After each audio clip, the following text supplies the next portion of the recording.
Member of Parliament Juretha Fernandes, commenting on the Financial Institutions Amendment Bill, made the observation that despite the tenfold growth in the economy, the number of banks in the country remains the same as it was. We have created a protected, highly profitable cartel that serves the interests of a few while extracting excessive fees from the many.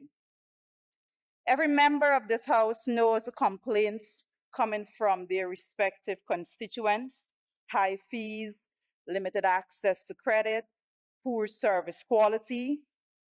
These are the real issues we should be addressing before we move to the amendment. She said that the amendment raises serious interactions with the laws. Because under current legislation, an entity registered in Guyana is deemed to be carrying on business here and therefore subject to our tax regime.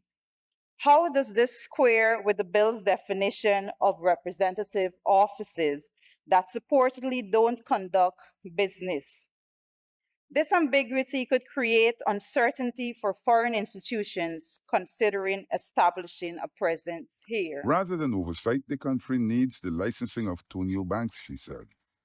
She said that this would break up the profitable cartels currently in operation. We need genuine competition that will drive down fees, improve service quality, and expand access to credit for our people. Not just some of our people, but all our people. Competition that will force our banks to innovate and better serve our growing economy. As it stands, Guyana is finding it difficult to attract international banks.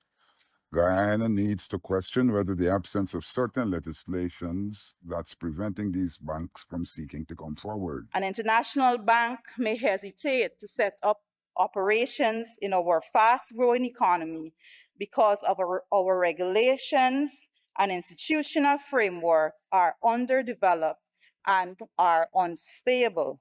Weak legislations don't offer a favorable climate for international banks. These inconsistent regulations, moreover, the weak enforcement of contracts and unclear tax policies increase operational risk and compliance costs for international banks. Additionally, Mr. Speaker, since our banking sector is dominated by a few entrenched players, new entrants may face significant barriers to competition. Ms. Fernandes said that without a stable environment, the international bank may view the risk of entering the market as outweighing the potential reward. Another deterrent for our international bank is the potential for macroeconomic instability in fast-growing Guyana. Rapid growth can sometimes lead to inflationary pressures, and we understand fully that we have looked at inflation in Guyana over the last years from 2020 to now. Also, currency volatility or asset bubbles, which pose significant risk to financial institutions.